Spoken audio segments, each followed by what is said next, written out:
Penang Elok Dah, episod yang ketiga bersama dengan saya, moderator hampa pada malam ni, Absyar Nur Ashraf. Podcast ni kita adakan bertujuan untuk kita nak membuka pekong minda, melebarkan minda masyarakat tentang usaha-usaha murni Kerajaan Negeri Pulau Pinang. Banyak benda-benda baik Kerajaan Negeri Pulau Pinang buat ni. Sekaligus menangkis fitnah dan tohmahan jahat pihak-pihak tak tanggungjawab demi meraih kepentingan sokongan politik menjelang pilihan raya negeri ni. Jadi podcast ni kita bawakan khas oleh Keadilan Pulau Pinang secara langsung dari page Facebook rasmi Keadilan Pulau Pinang. So yang mana yang duk tengah tengok live ni, jangan lupa untuk follow, like, komen dan share page rasmi Keadilan Pulau Pinang untuk kita mengikuti perkembangan episod-episod podcast yang seterusnya. Jadi topik kita pada malam ni menarik. Topik kita pada malam ni peranan ahli majlis dan PBT, pihak berkuasa tempatan. Dia secara hakikat dia masih ramai lah yang kurang tahu, faham ataupun peka tentang peranan institusi dan kumpulan ini. Oleh sebab tu ramai jugalah yang tak tahu ada kewujudan ahli majlis dalam ni sebenarnya, dalam PBT ni. Jadi bersama dengan saya, Saudara Zainuddin Muhammad, ahli majlis Bandaraya Sabang Perai. Apa khabar Saudara Zainuddin? Alhamdulillah sihat. So raya macam mana 4-5 hari ni? Alhamdulillah korban pun selesai dah. Korban belum selesai. So kita pilihan raya negeri pula lepas ni ya. Ya, raya yang berikutnya. Raya yang berikutnya. Okey, jadi kita teruskan sesi kita lah. Mungkin ramai yang tak kenal. Ada yang kenal juga Saudara Zainuddin. Kan tak kenal maka tak cinta orang kata.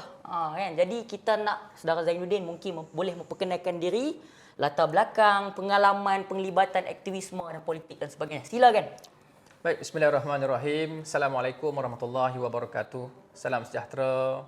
Terima kasih kepada adik moderator saya, Saudara Absyar, yang bersiaran secara langsung pada podcast pada malam ini. Baik, nama yang diberi ialah Zainuddin bin Muhammad. Saya merupakan ahli majlis Bandaraya Sabang Perai. Saya dilantik pada tahun 2020 dan alhamdulillah amanah itu masih diberikan kepada saya sehingga ke hari ini. Kalau ikut tahun ni dah masuk tahun yang keempat saya menjadi ahli majlis.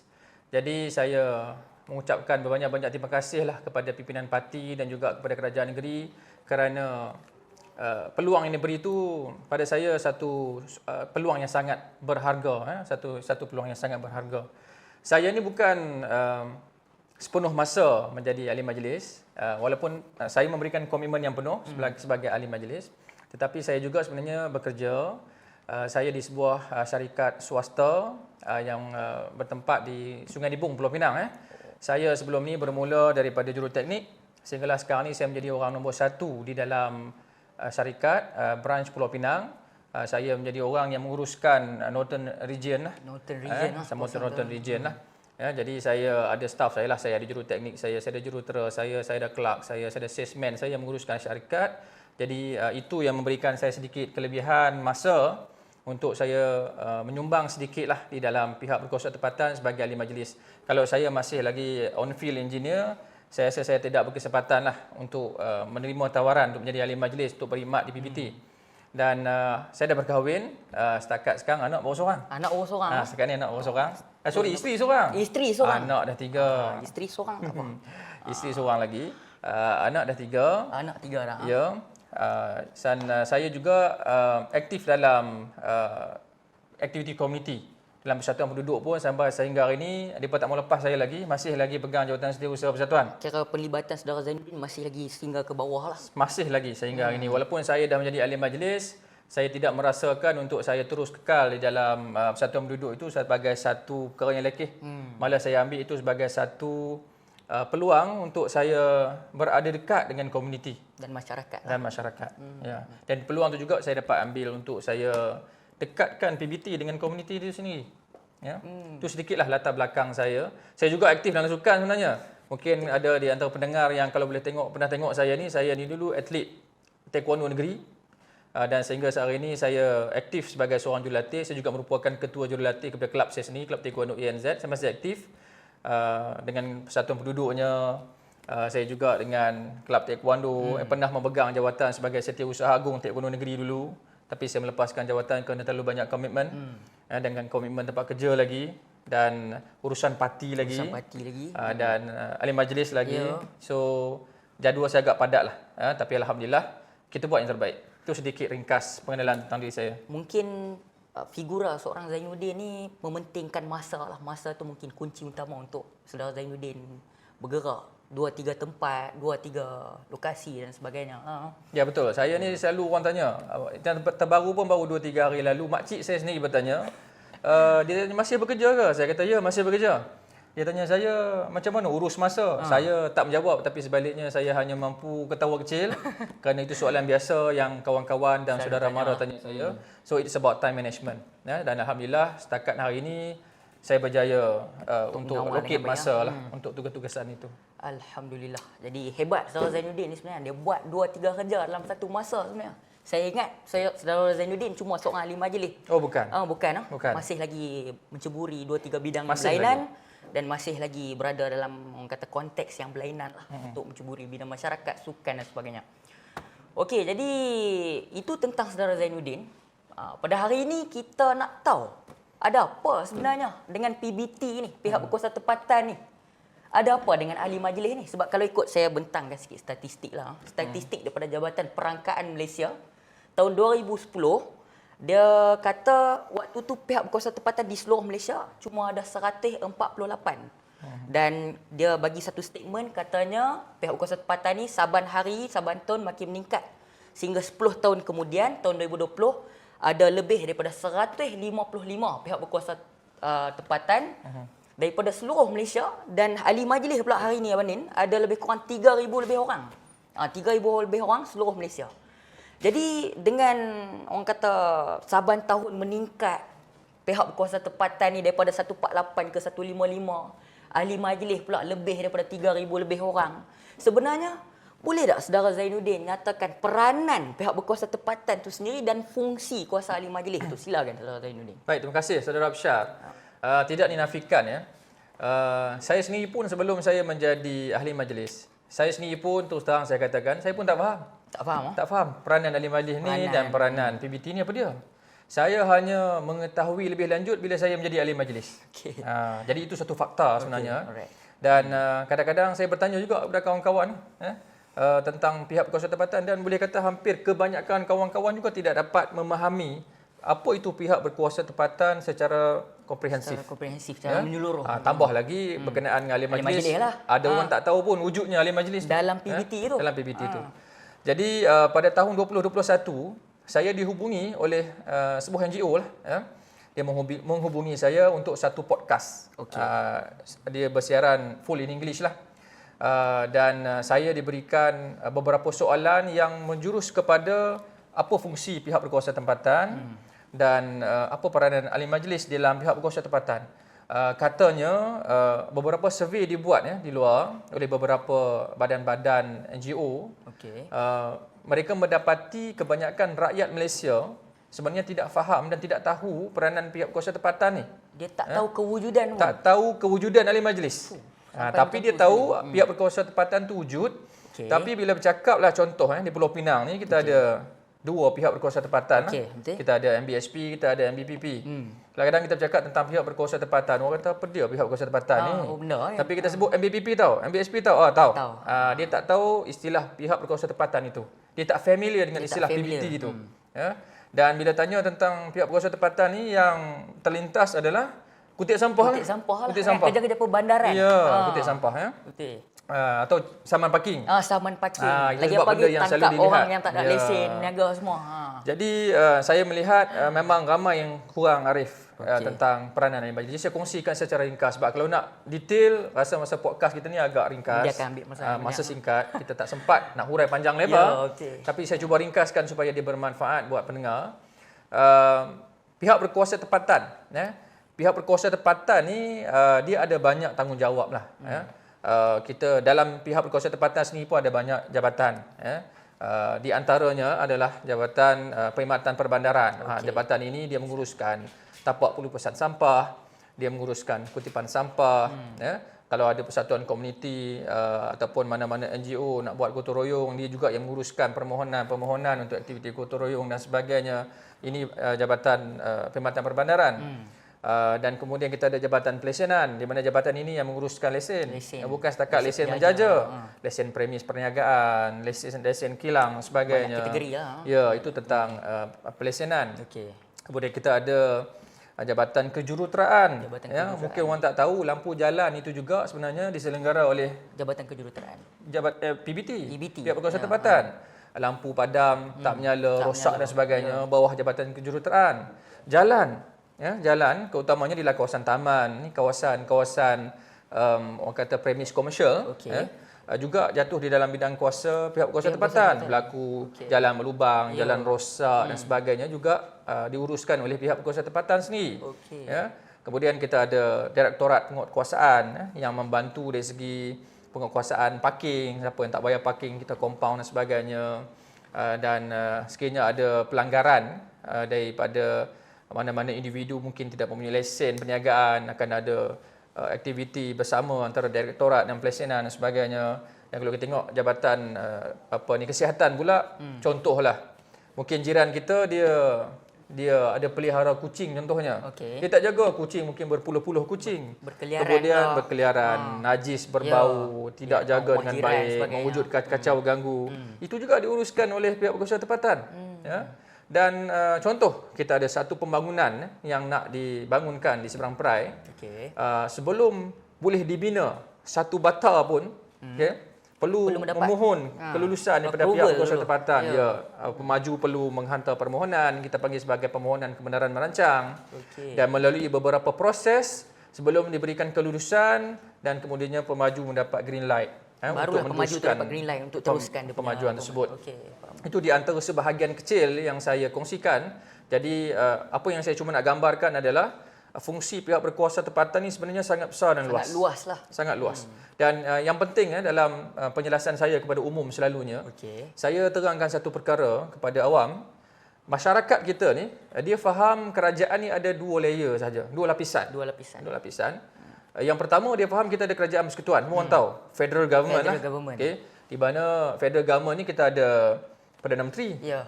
kita ada menteri, kita ada ahli parlimen. Itu adalah layer yang paling tinggi lah. Kemudian kita ada layer yang kedua. Layer yang kedua ni adalah kerajaan negeri.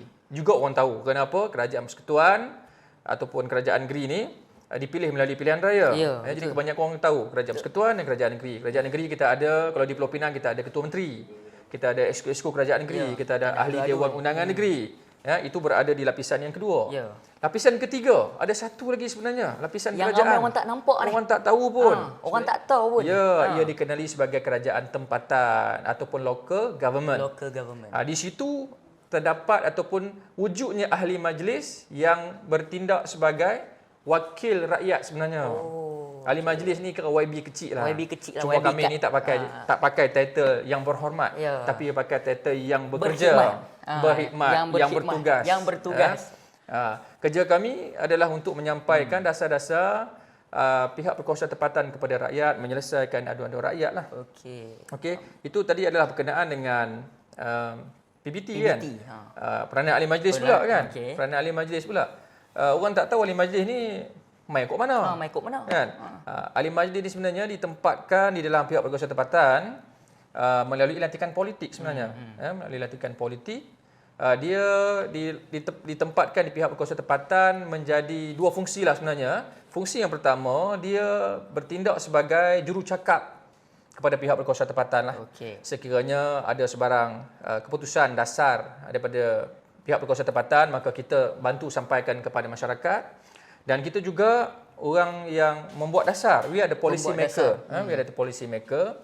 Dan kita akan terima maklum balas daripada rakyat di bawah. Kita melihat mutu perkhidmatan daripada pihak berkuasa tempatan itu, bagaimana kualitinya, dan sekiranya terdapat kelemahan, urus takbir dan sebagainya.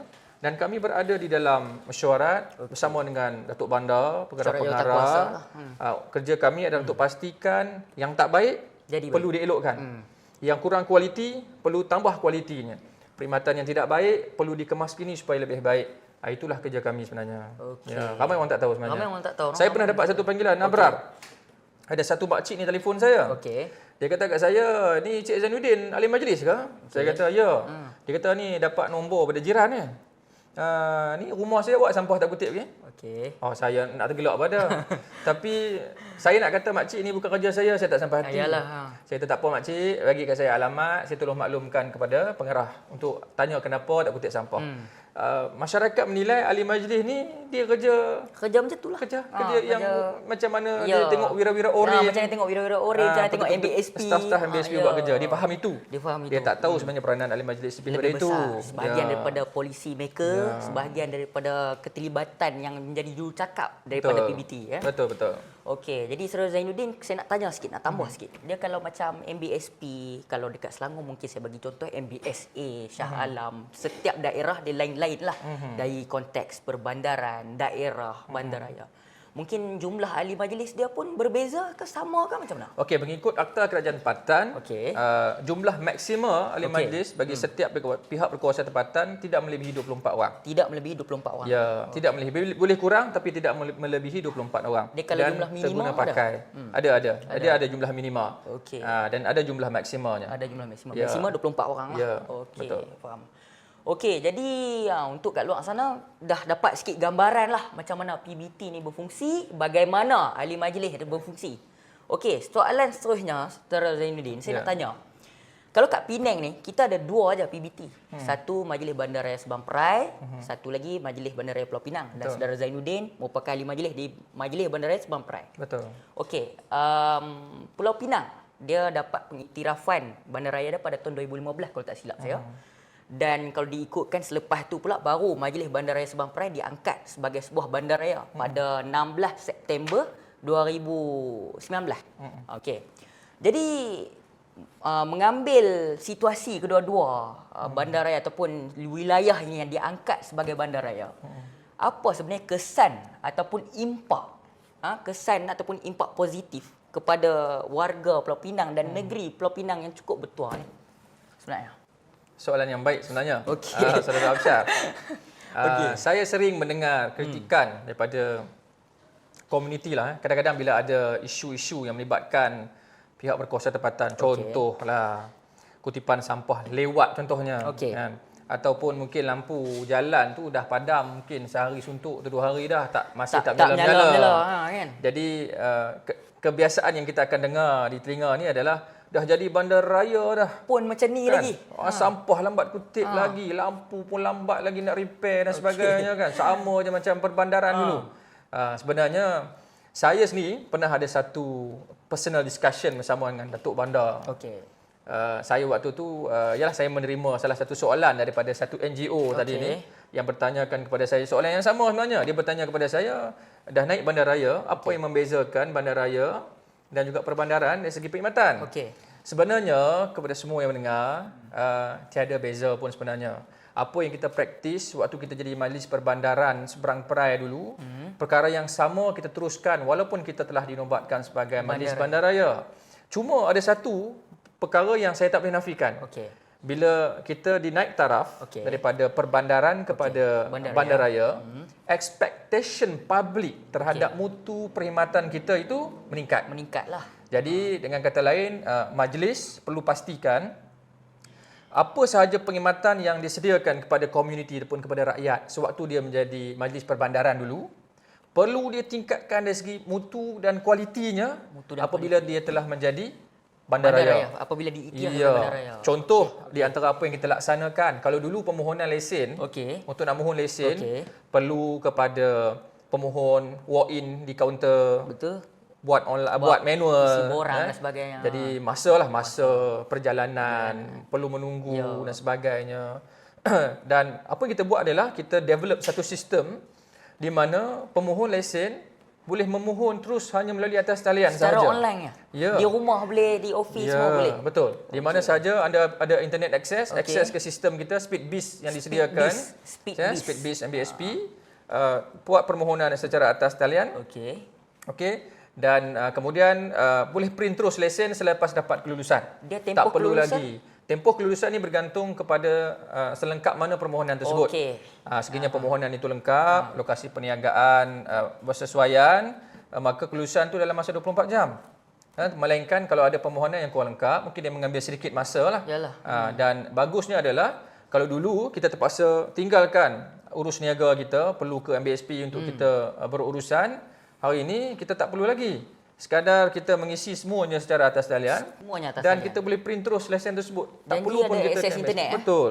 Itu di antara contoh servis yang kita naik taraf. Untuk memudahkan lagi rakyat, supaya rakyat dapat lihat mutu perkhidmatan waktu jadi perbandaran dulu.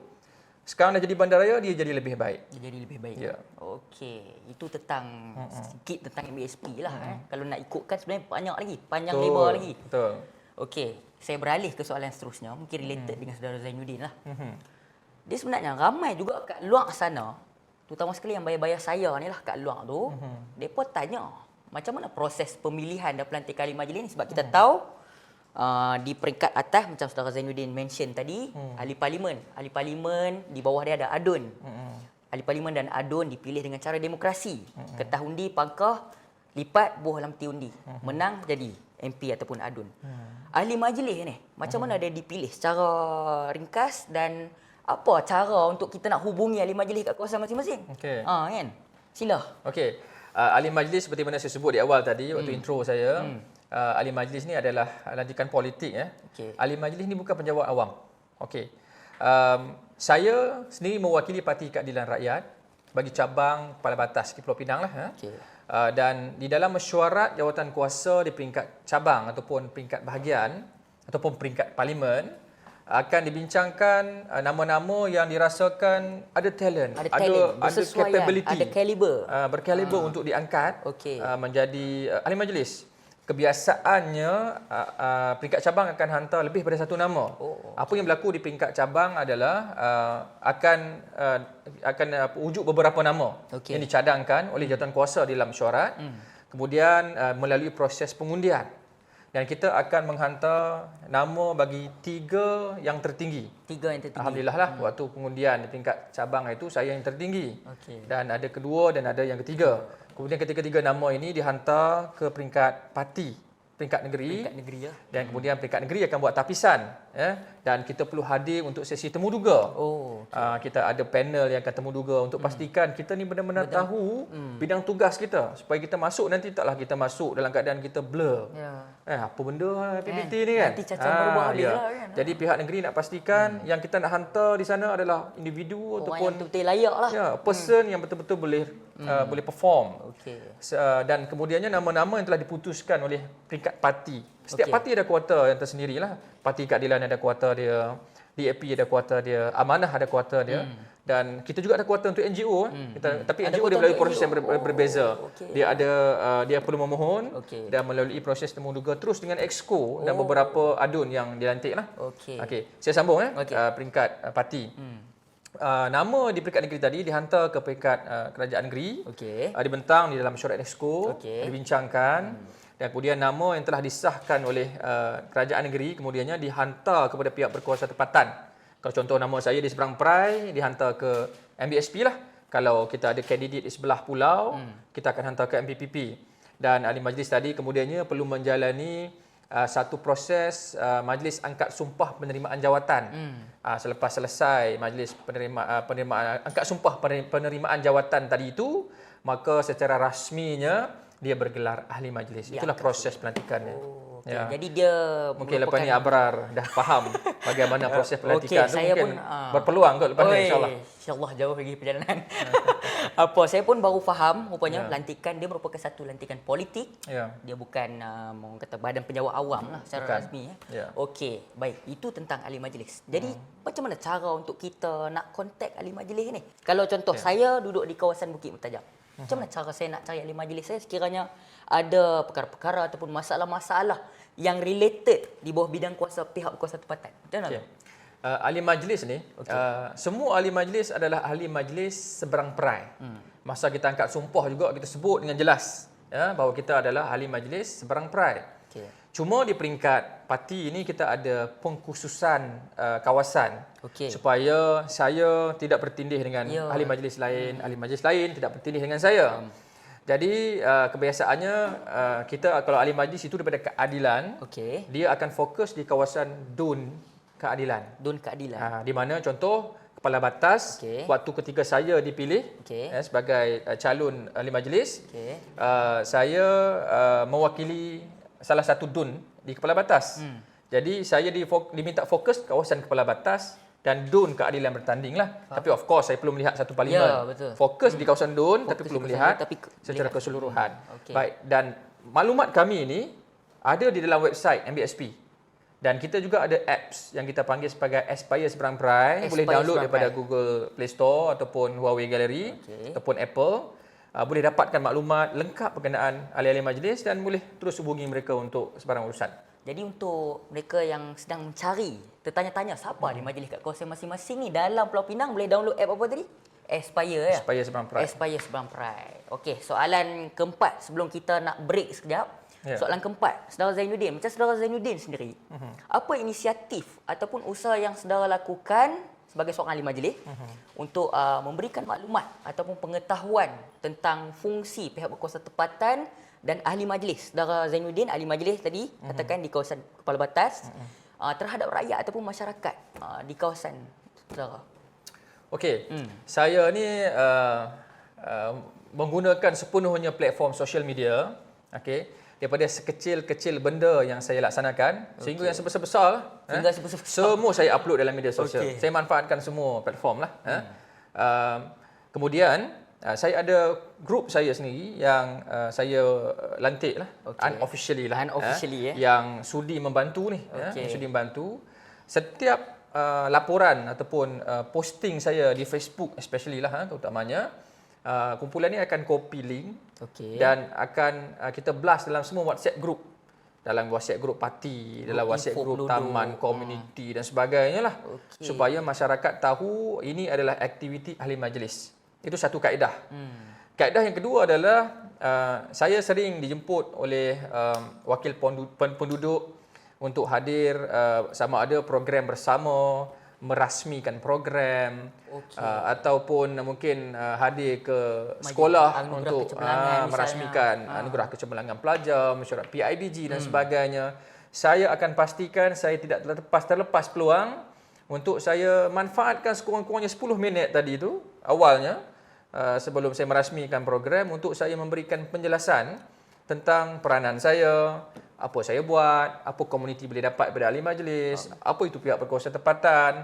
Dan saya yakin alhamdulillah sekarang ni bila saya pergi di kepala batas ni di beberapa kawasan, bila kita berjalan kita seronok bila mana orang tegur, Cik Din. Saya tak kenal pun orang tu. Saya menjangkakan bahawa dia tahu saya ahli majlis. Jadi apabila tahun ke tahun saya memang test respon. Sebagai contoh di kepala batas kita ada satu pasar awam kepala batas. Tahun pertama saya masuk pasar awam kepala batas ni, orang yang berurusan di pasar awam baik yang pengunjung ataupun peniaga, kalau nampak saya depa bodoh aja. Tak kenal siapa kita.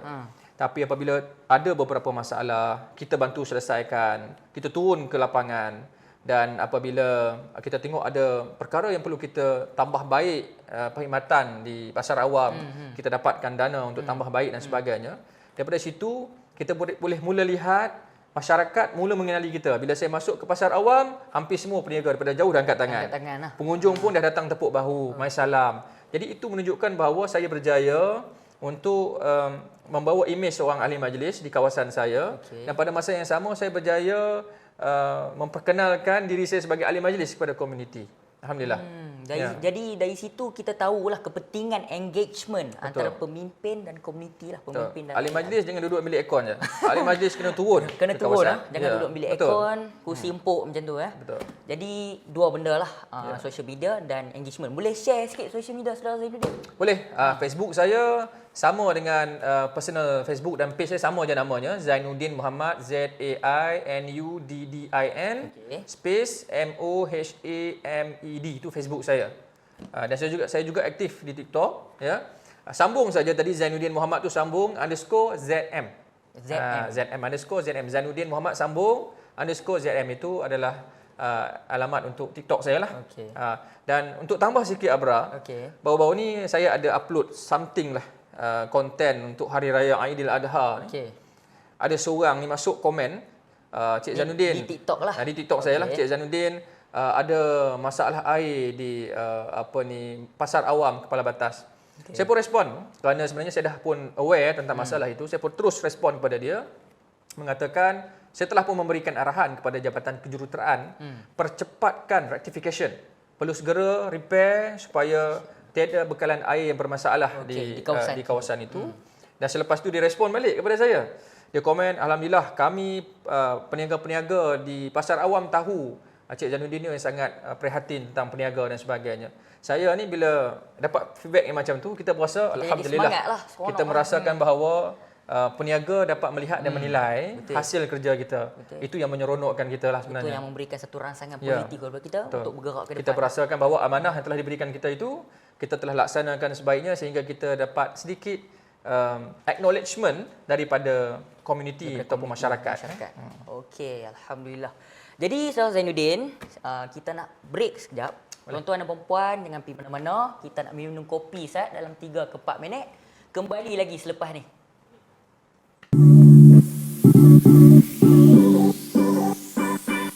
Hai semua, Assalamualaikum warahmatullahi wabarakatuh. Tachahau and Vanakkam. Jadi hari ini saya nak bawa hampa untuk explore ada apa dekat Pulau Pinang. So, jom. Pulau Pinang adalah negeri berbagai budaya yang telah sekaligus menjadikan ia salah satu negeri di mana terdapat pelbagai makanan yang menarik dan lazat. Kepelbagaian budaya ini telah lama diamalkan di negeri Pulau Pinang, terutamanya dari segi makanan, bahasa dan seni bina bangunan seperti rumah, tempat ibadat dan tempat penginapan. Jom ikuti perjalanan saya di syurga makanan di Pulau Pinang. Okey, saya nak roti bakar telur goyang cheese satu.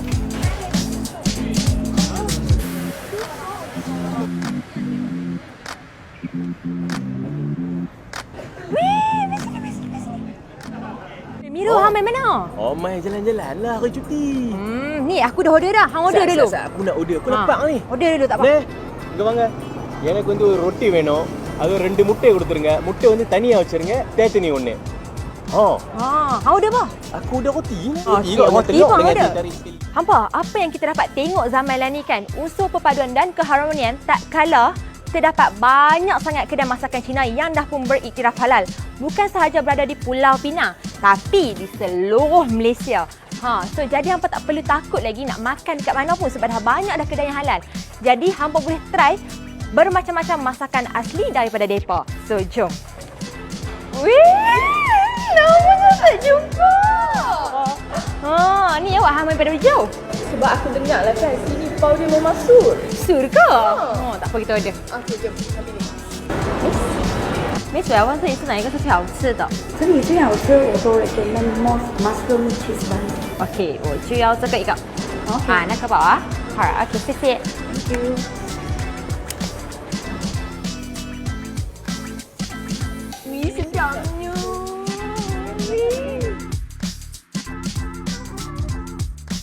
Seperti yang hampa tahu, masyarakat dekat sini saling bertoleransi dan bersefahaman dalam menjalani kehidupan seharian diorang dan juga mereka berkongsi budaya, makanan dari dulu lagi. Secara tak langsung, benda ni juga memberi impak yang positif kepada ekonomi dan juga rakyat umum yang berada di Pulau Pinang. Ayolah kita berusaha untuk mengekalkan kemakmuran dan kestabilan yang dinikmati pada masa ini. Perdana Menteri kita dan kerajaan perpaduan kita sedang menuju ke arah yang lebih stabil. Janganlah terpedaya dengan puak yang memecah belahkan atau menggugat keamanan dan kestabilan negara. Ingat, perpaduan adalah asas kestabilan. Salam Malaysia Madani.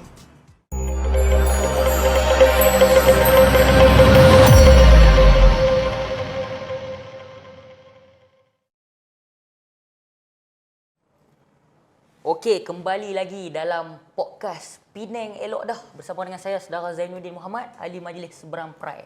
Tadi kita dah cerita panjang lebar pasal peranan PBT, peranan MBSP, apa yang MBSP buat, peranan ahli majlis, semualah. Saya rasa mungkin kat luar sana yang duk tengok kita ni dah dapat gambaran, clearer picture, bigger picture tentang apa peranan agensi, institusi dan individu-individu ni. Okey, jadi kita nak pergi soalan had. Mungkin bagi celek sikit biji mata orang kat luar tu. Okey, silakan. Saudara Zainuddin, betul ke mereka kat luar sana? Yang ni saya duk dengar bukan dari Penang lah, dari Kedah lah, Kelantan, Perlis apa semua. Mereka duk kata Penang ni habis dah.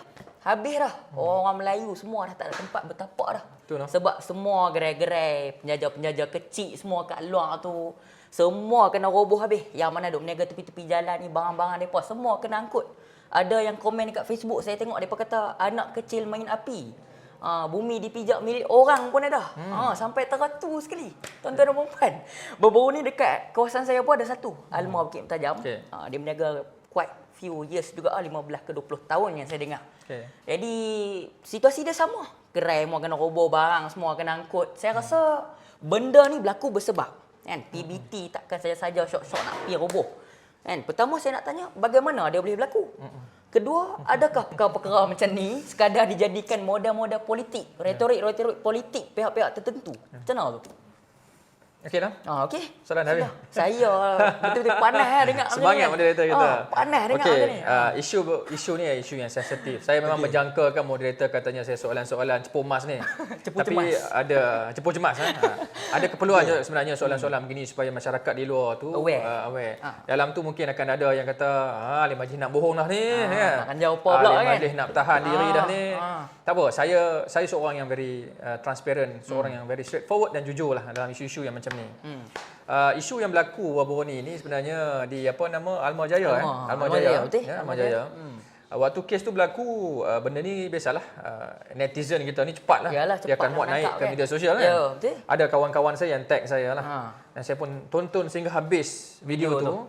Dan saya taklah mengambil pendirian, itu bukan kawasan saya, lantak lah kan. Kerana saya merasakan bahawa saya adalah sebahagian daripada sistem. Jadi saya perlu tahu apa yang berlaku supaya saya juga tidak mahu ada apa-apa keputusan pihak berkuasa tempatan yang menyebabkan mana-mana keluarga terputus pendapatan akibat tidak boleh berniaga, akibat gerai diroboh dan sebagainya lah. Jadi saya apabila dapat video tu, saya terus berhubung dengan pengarah Jabatan Pelesenan untuk saya dapatkan sedikit penerangan. Saya juga call kepada ahli majlis kawasan tersebut untuk saya dapatkan juga maklum balas. Difahamkan sebenarnya telah berlaku pemutihan penjaja lah. Apa itu pemutihan penjaja? Pemutihan penjaja ni contoh saya bagi mudah faham macam ni lah. Katalah ada satu kawasan banyak orang berniaga. Sama ada dia berniaga di tepi jalan secara konsep kanopi 10x10 ke, atau kemah yang lebih besar ke. Sama ada dia berniaga disimpan barang, selepas berniaga tu pun dia habis berniaga ditinggal barang ke, atau dibina struktur berbumbung dan sebagainya. Itu semua adalah konsep berniaga tepi jalan lah. Yang kita boleh lihat di seberang perai. Majlis Bandaraya Seberang Perai ni kita akan cuba sedaya upaya seboleh mungkin untuk kita cari kaedah untuk pemutihan penjaja sekiranya tapak-tapak yang kita lihat mungkin kurang sesuai dah untuk kita biar peniaga berada di tepi jalan. Dan ada kawasan lain yang sebenarnya majlis boleh bangunkan tapak pemindahan penjaja. Jadi kita akan cari dana untuk kita bina tapak pemindahan penjaja ni. Maksudnya dan kemudian ada penempatan semula ada penjaja. penempatan semula penjaja. Kemudian kita akan tawarkan kepada semua peniaga. Selalunya peniaga-peniaga ni akan diberi notis. Awal, lebih awal. Diberi notis, ahli majlis atau mungkin adun kawasan akan turun berjumpa. Ada setengah kes adun, ada setengah kes mungkin ahli majlis, ada setengah kes mungkin pegawai pelesenan sendiri turun memaklumkan bahawa tuan, cik, puan ada tapak pemindahan penjaja yang telah disediakan. Jadi mohon untuk nanti bersama pindah ke tapak pemindahan penjaja. Jadi sebenarnya ada yang dah telah berpindah. Tapi ada segelintir yang ingkar. Bila ingkar kita beri notis, kosongkan. Masih tak nak kosongkan. Jadi langkah seterusnya adalah penguatkuasaan. Lainlah kalau kita tidak sediakan langsung tapak pemindahan penjaja. Dan kita sampai tak ada ihsan kepada komuniti ataupun penjaja ni sehingga kita tak apalah, lah ni tapak kami tak sedia, kami roboh aja. Lepas tu makcik nak berniaga tang mana goreng pisang tu makcik fikirlah sendiri. Kita tak sekejam itu. Ya. Kita fikir, kita tahu dalam tindakan penguatkuasaan, saya selalu pesan kepada jabatan dalam kita nak mengambil tindakan penguatkuasaan perlu ada ihsan. Kerana kita faham yang berniaga di tepi jalan itu mungkin salah. Ada struktur dan sebagainya. Jelas salah, jelas salah. Lesen pun kita tak boleh bagi, Tetapi sekiranya kita ambil tindakan penguatkuasaan dengan meroboh dan sebagainya dan menjejaskan pendapatan keluarga tadi, kita fikir juga anak dia nak makan apa. Mungkin itu adalah pendapatan bulanan untuk dia sara keluarga dan sebagainya. Jadi kita tidak sekejam itu. Kita ada ihsan. Jadi sebab itu kita buat wujudkan tapak pemindahan dan kita arahkan berpindah. Tapi masalahnya adalah apabila ada pihak-pihak tidak bertanggungjawab ni Abra. Ya. Pihak-pihak ni dia akan cuba mencari modal politik. Kononnya inilah sikap kerajaan DAP. Ya. Kejam kepada peniaga-peniaga Melayu. Yang kami buat enforcement dekat peniaga Cina ini apa tak buat video pula? Tak mau pula cerita macam mana tu. Pergilah ambil video bila ada penguasaan melibatkan peniaga Chinese, yang India. Ada kan? Ya, ada. Itu benda yang ada. Cuma selalunya di-highlight adalah kawasan Melayu. Itu masalahnya. Betul. Ya, itu masalahnya. Saya sendiri pernah nasihatkan kepada jabatan sekiranya ada tindakan penguasaan melibatkan mana-mana bangsa, kita perlu war-warkan. Kerana kita tidak mahu dilihat selalu penguasaan hanya melibatkan orang Melayu. Ya, dia akan membawa satu imej yang tidak baik. Jadi saya juga nak ambil kesempatan lah untuk saya nak minta kepada pendengar yang mengikuti secara live malam ini, kita perlu ada tanggungjawab. Abrar, kebanyakan staf yang ada di Majlis Bandaraya Seberang Perai tu, majoritinya adalah Melayu Islam. Kan? Melayu Islam. Pergi tengok kat kaunter Direktorat, kumpulan direktorat penguatkuasaan itu, jabatan pelesenan, 90%, Boleh lebih katakan daripada 90%, lebih daripada 90% adalah Melayu Islam. Mereka ada perasaan belas kasihan, simpati. Tetapi kita ada peraturan yang perlu kita patuhi. Dan seperti mana saya sebut tadi, ihsan tadi, di mana kita tidak sewenang-wenangnya mengambil tindakan penguatkuasaan, tapi kita memberikan kaedah. Maksudnya ada execute plan. Yes, alternative solution kepada masalah yang wujud di tapak. Cuma bagi yang tidak mahu orang kata mendengar ataupun memberi kerjasama ini, susahlah kita nak bantu. Kerana kalau kita biarkan setengah peniaga yang kata, saya tak nak pindah, saya nak berniaga di sini juga, berdegil juga. Majlis ambil pendirian, kita tak ambil tindakan penguatkuasaan. Apa akan berlaku, Abrar? Benda ni telah pun berlaku dan kita telah belajar daripada pengalaman yang lalu. Peniaga yang telah dipindahkan tadi akan mula rasa, kami dah pindah, ada 2-3 tak pindah, kami nak keluar balik dulu dari jalan. Akhirnya, rancangan pemindahan penjaja tadi, berjaya atau gagal? Gagal kita laksanakan. Kerana bila kita dah buat satu pemindahan penjaja atau pemutihan penjaja, tapi tiada tindakan tegas kepada peniaga-peniaga yang ingkar. Itu sebenarnya yang berlaku. Jadi sebenarnya harus berpandukan kepada rules and regulation tu lah. Betul. Simple as that. Betul. Saya kongsi Abra, ada satu pengalaman. Ada satu pegawai penguatkuasaan. Saya minum kopi serempak dengan dia lah. Saya tak kenal dia, tapi dia kenal saya lah. Saya ahli majlis. Dia bincang saya, Cik Din, saya hari ni murung. Saya kata, kenapa? Tadi saya kena marah dengan penjajah. Dia maki saya ni. Berjabu teruk sungguh dia marah.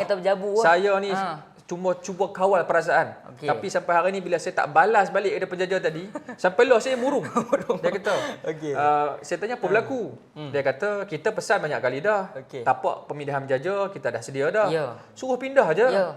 Kita cakap elok-elok, dia marah kita, dia maki kita kan kata-kata yang kotor. Peniaga tu juga bangsa Melayu. Direktorat tadi juga pegawainya pun Melayu. Nampak tak? Sebenarnya pegawai-pegawai pun berat hati. Tetapi kadang-kadang kenapa kita terpaksa mengambil tindakan, Abram? Masyarakat mungkin tak faham. Masyarakat kata MBSP ni kacau sungguh lah orang nak Melayu nak niaga. Bukan. Kadang-kadang bila berlakunya aduan awam. Saya ambil contoh di Kepala Batas ni berlaku. Waktu tu saya baru jadi ahli majlis. Saya kongsikan cerita ni, mungkin cerita ni boleh ada sedikit message yang baiklah untuk pendengar. Saya jadi ahli majlis 2020. Lebih kurang tahun 2020. Beberapa bulan selepas jadi ahli majlis tu, kami cuba berbincang tentang beberapa tapak pemindahan penjajah di seluruh Seberang Perai lah. Jadi di Jalan Tun Hamdan Sheikh Tahir ni, kalau tol Kepala Batas tu, daripada tol tu sehinggalah hujung sebelum kampung, sebelum masuk kawasan kampung tu, semua perumahan itu adalah Jalan Tun Hamdan Sheikh Tahir lah. Di situ ada banyak spot peniaga-peniaga lah. Dan saya juga aware ada beberapa kali tindakan penguatkuasaan yang telah diambil kepada peniaga-peniaga ni, Abra. Sebelum saya jadi ahli majlis pun saya tahu kawan-kawan saya pun berniaga di situ. Ada pun kawan baik saya berniaga ayam pasu, kan, kena tindakan penguatkuasaan. Bila saya jadi ahli majlis, waktu tu saya dihubungi oleh pejabat daerah. Penghulu call saya, Cik Zainuddin, saya dapat panggilan, dia kata. Panggilan daripada peniaga, dia pun merungutlah, Cik Zainuddin. dia kata MBSP kerap sangat masuk penguatkuasaan ni. Di kawasan tu. Ya, di kawasan itu. Dan berlaku rampasan barang niaga dan sebagainya.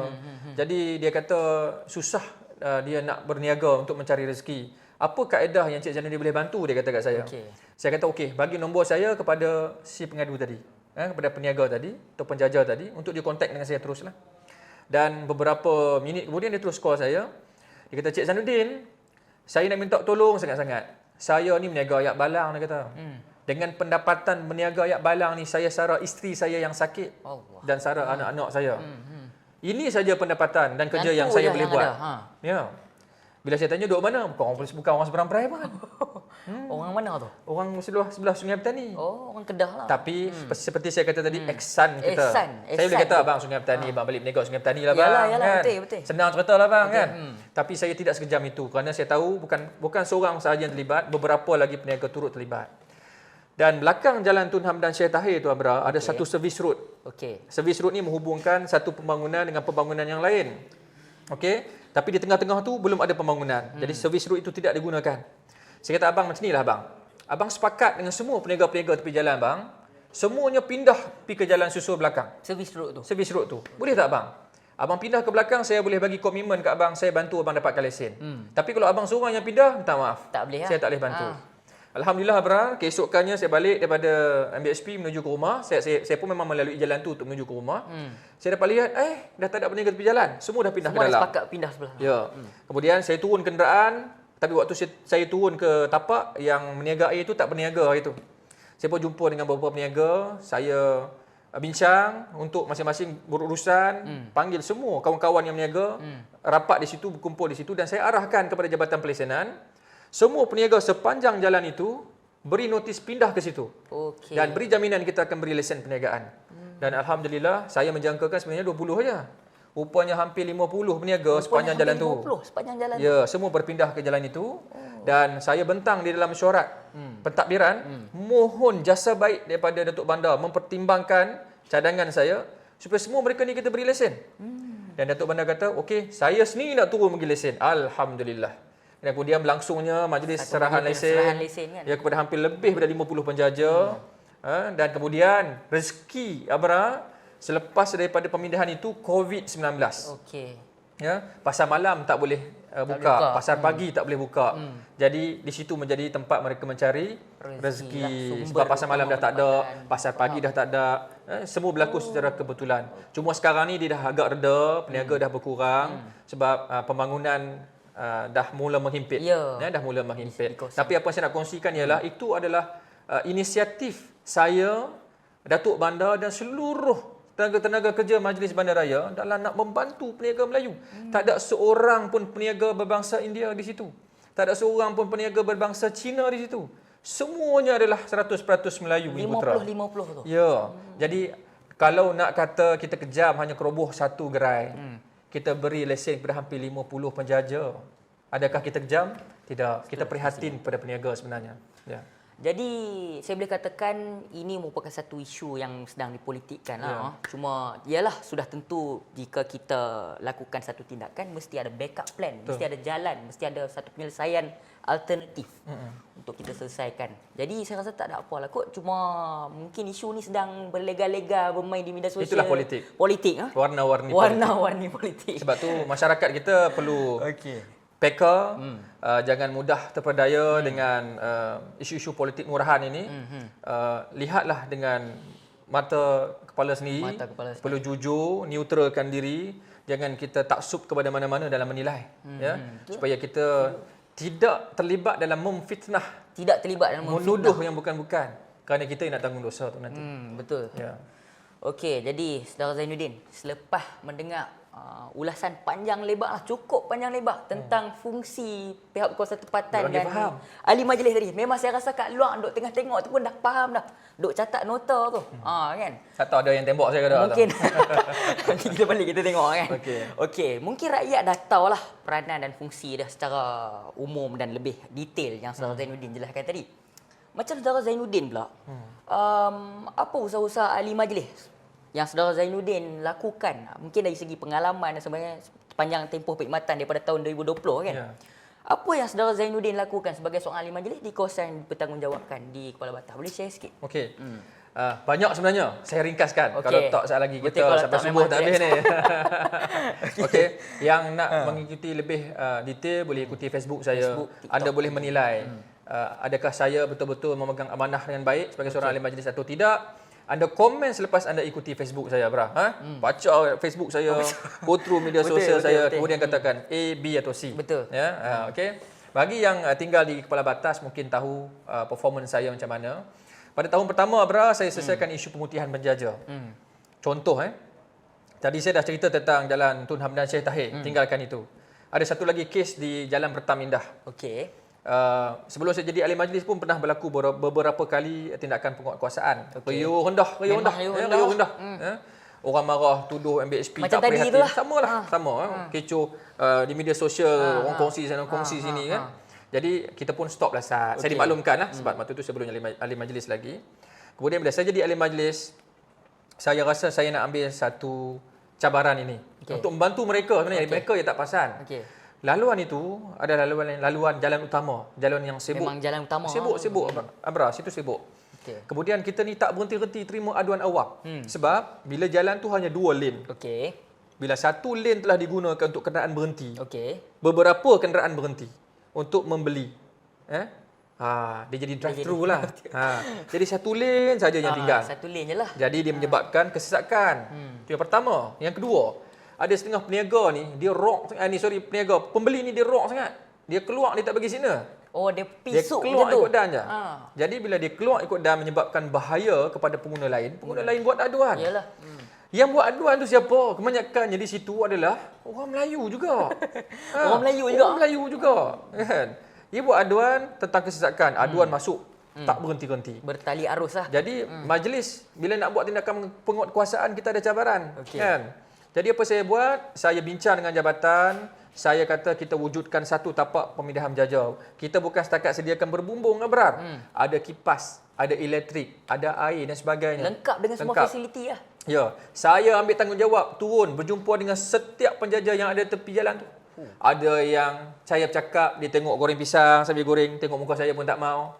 Ada yang rasa ragu-ragu, boleh ke ni pindah di sana? Boleh laku, tak boleh laku dan sebagainya. Saya tiada pilihan yang banyak. Saya mengambil inisiatif itu kerana itulah satu-satu lokasi di kawasan Pertam Indah tu yang saya rasa boleh dimanfaatkan untuk dipindahkan penjaja tadi. Maka saya teruskan juga dan tekad kita belanja hampir RM300,000 membina tapak berbumbung, tapak elektrik, air dan sebagainya kita sediakan dan kita pindahkan. Ya, dan alhamdulillah sekarang tak ada satu pun peniaga yang masih di tepi jalan. Itu dah salah satu yang saya bantulah. Itu dari segmen penjaja. Ada beberapa lagi tapak pemutihan penjaja yang sebenarnya saya telah buat untuk membantu peniaga-peniaga dan penjaja-penjaja di kawasan Kepala Batar. Dan kemudiannya apabila saya menjadi ahli majlis, saya ni tinggal di Bertam Perdana. Di situ ada Bertam Perdana, Bertam Putra, Lakeview, Lakeside, Lake Home. Ada banyak pembangunan. Ada pembangunan baru, ada yang pembangunan lama. Dari segi infrastruktur, orang kata alat permainannya, gelanggang sukannya, macam gelanggang futsal pun tidak ada untuk kemudahan.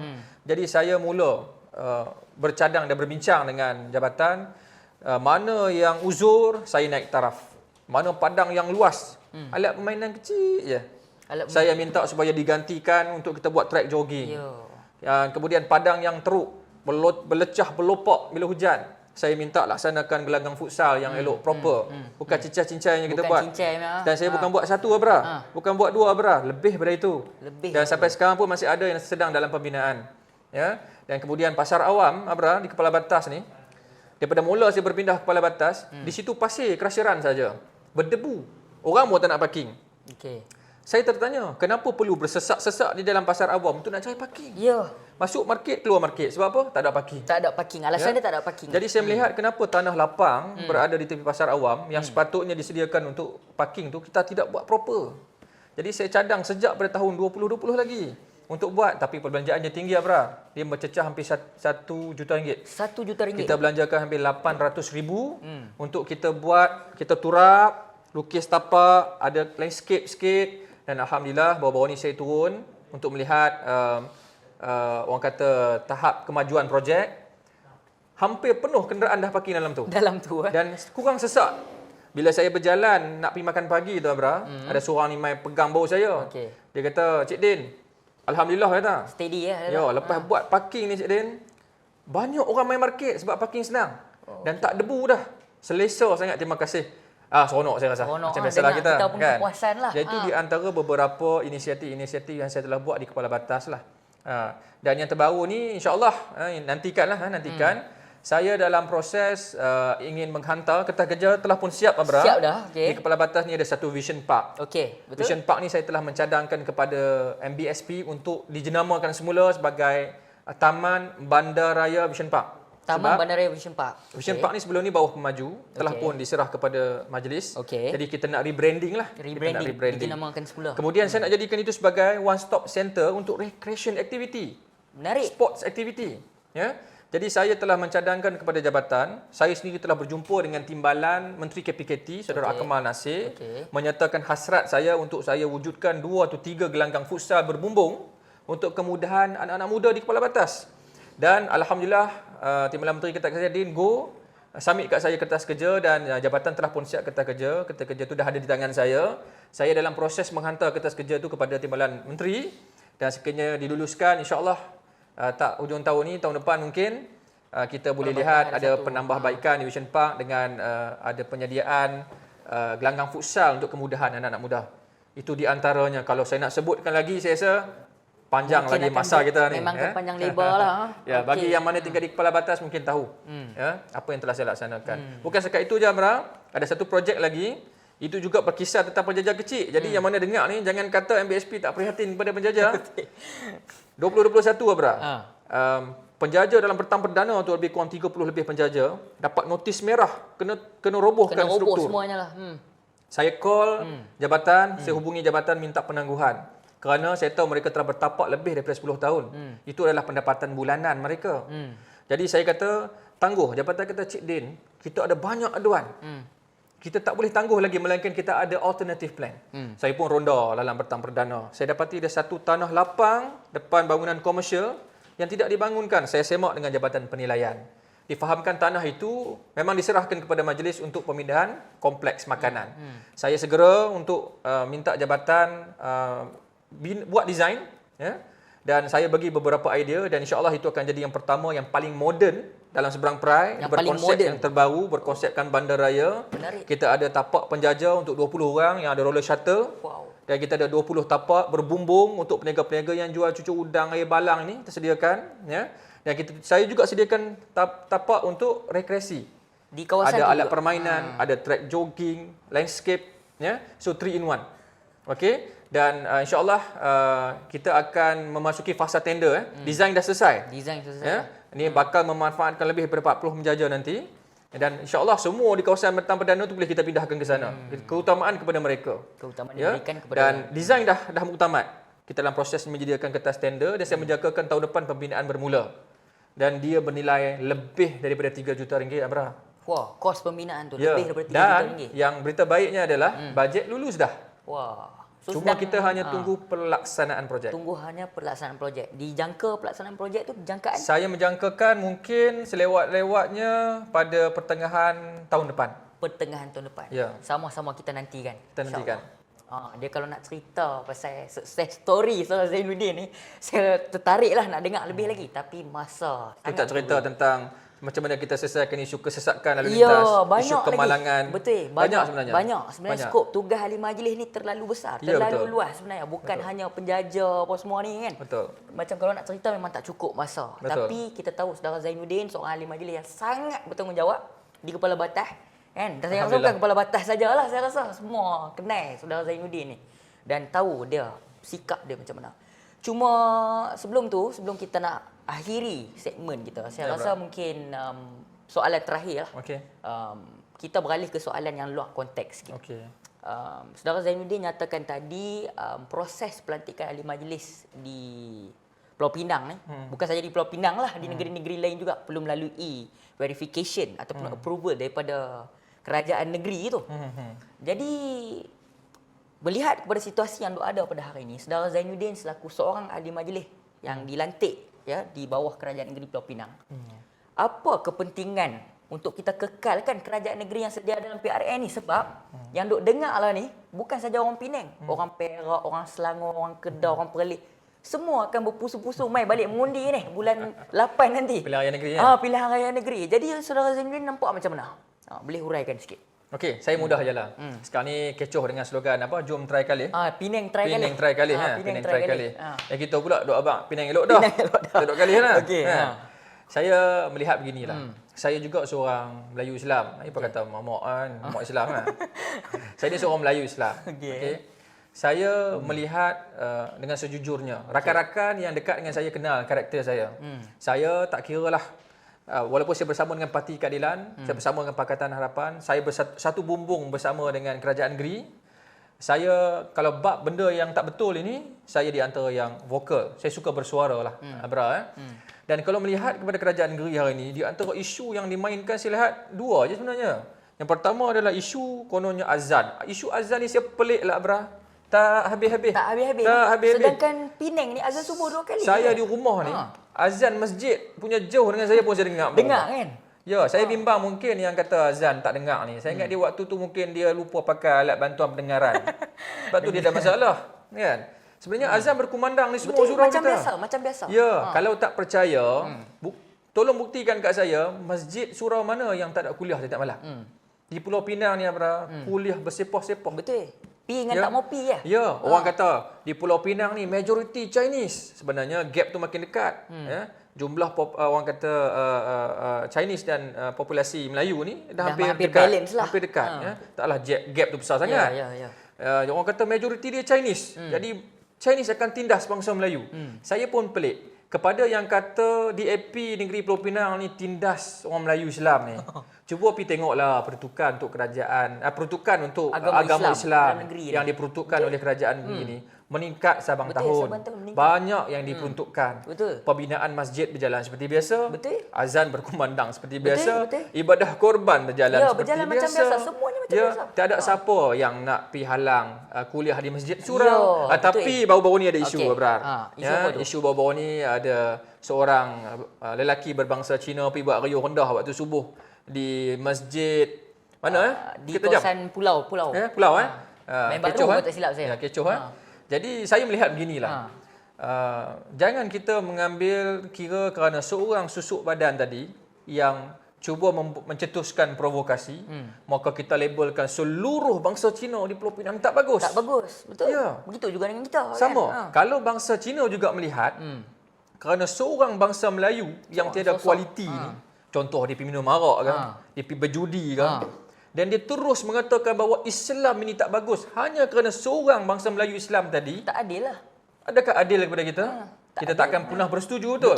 Jadi saya mengambil pendirian, sekiranya individu itu melakukan kesilapan dan kesalahan, cukup kita menghukum dia yang salah. Tak perlu kita menghukum secara pukal keseluruhan bangsa dia. Jadi isu bangsa, isu kaum, isu agama di Pulau Pinang ini, saya lihat dia menjadi modal politik oleh beberapa orang yang bertopingkan agama, yang menunggang agama, yang merasakan agama tu hak mutlak dia sahaja. Undi dia masuk syurga, undi kita masuk neraka dan sebagainya. Istilah-istilah itu saya rasa kita perlu hentikan. Kerana dia merosakkan keharmonian kita. Terus terang saya cakap, Abra, saya kongsikan sedikit pengalaman.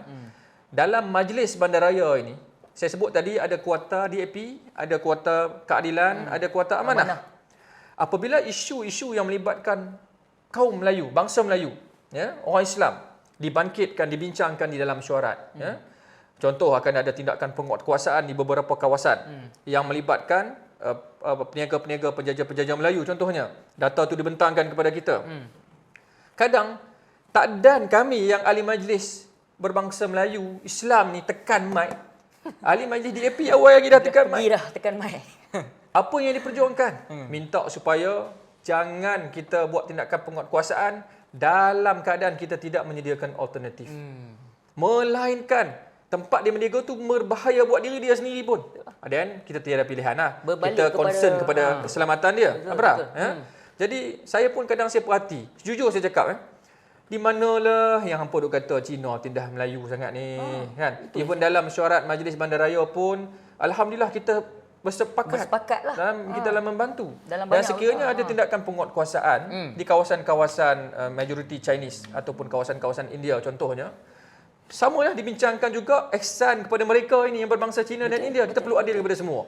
Tetapi sekiranya keadaan mendesak dan penguatkuasaan terpaksa kita laksanakan, Abra, kita tak kira bangsa. Betul. Kita tak kira kaum. Kita tak kira warna kulit. Yalah. Kita teruskan dengan tindakan penguatkuasaan.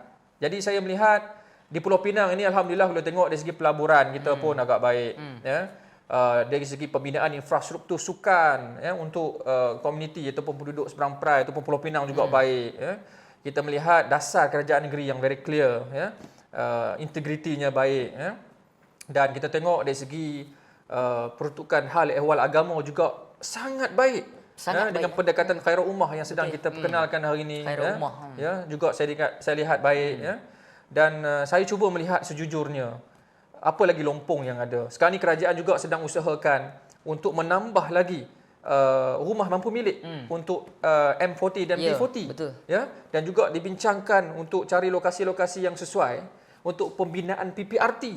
Ya. Jadi saya mengikuti dengan rapat. Kadang-kadang saya juga dapat WhatsApp personal juga daripada Exco apabila dia berjaya menyelesaikan pembangunan PPRT di WhatsApp saya. Kenapa? Dia juga turut berbangga. Yalah. WhatsApp pada saya. Dan kita juga menyediakan satu peruntukan yang besar untuk penyelenggaraan rumah-rumah kos rendah.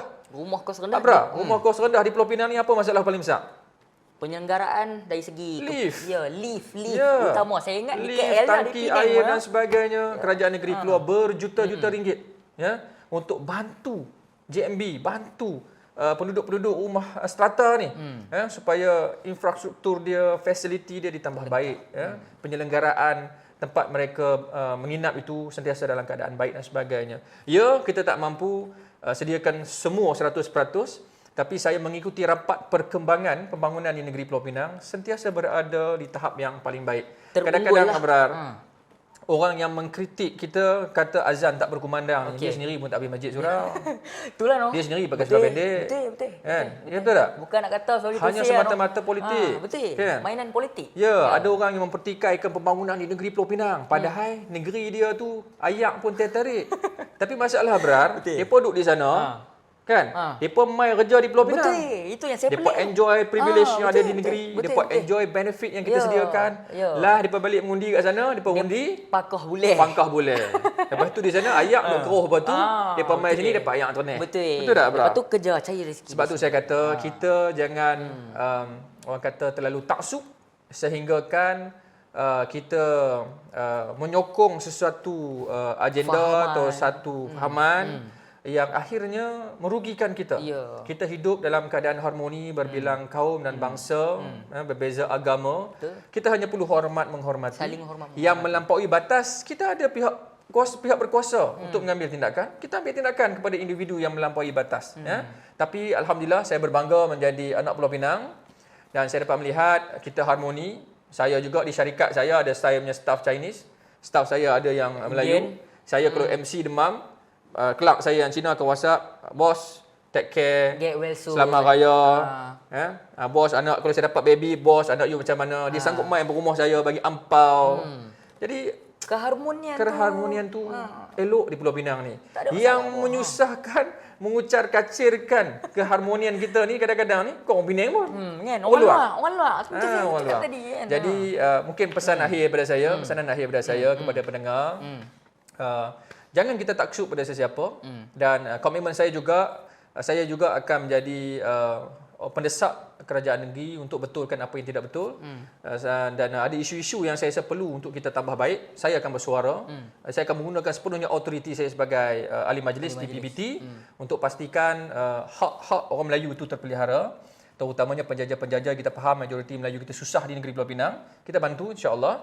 Tetapi nasihat saya juga kepada bangsa saya sendiri, kita perlu bangun, kita perlu keluar daripada kepompong kesusahan, kita perlu ada usaha, tekad pastikan pelapis kita, anak-anak kita berusaha tingkatkan kualiti pelajaran mereka, kita berikan mereka ilmu yang berguna supaya mereka boleh keluar dan bersaing dan sama-sama meningkat. Bukan kita kata kita orang Melayu selalu tertindas. Ya. Kadang-kadang sikap kita sendiri yang tidak mahu berusaha dan terlalu bergantung kepada bantuan yang menyebabkan kadang-kadang kita ketinggalan. Betul. Tapi saya yakin orang Melayu Pulau Pinang Dah cerdik, dah celek dah. dah celik dan saya dapat lihat orang Melayu Pulau Pinang hari ini dia dah mula bangun. Betul. Dah mula bangun dan mampu bersaing dengan bangsa-bangsa lain. Betul. Itu saya salut kepada Tabik bangsa Melayu spring, Pulau Pinang.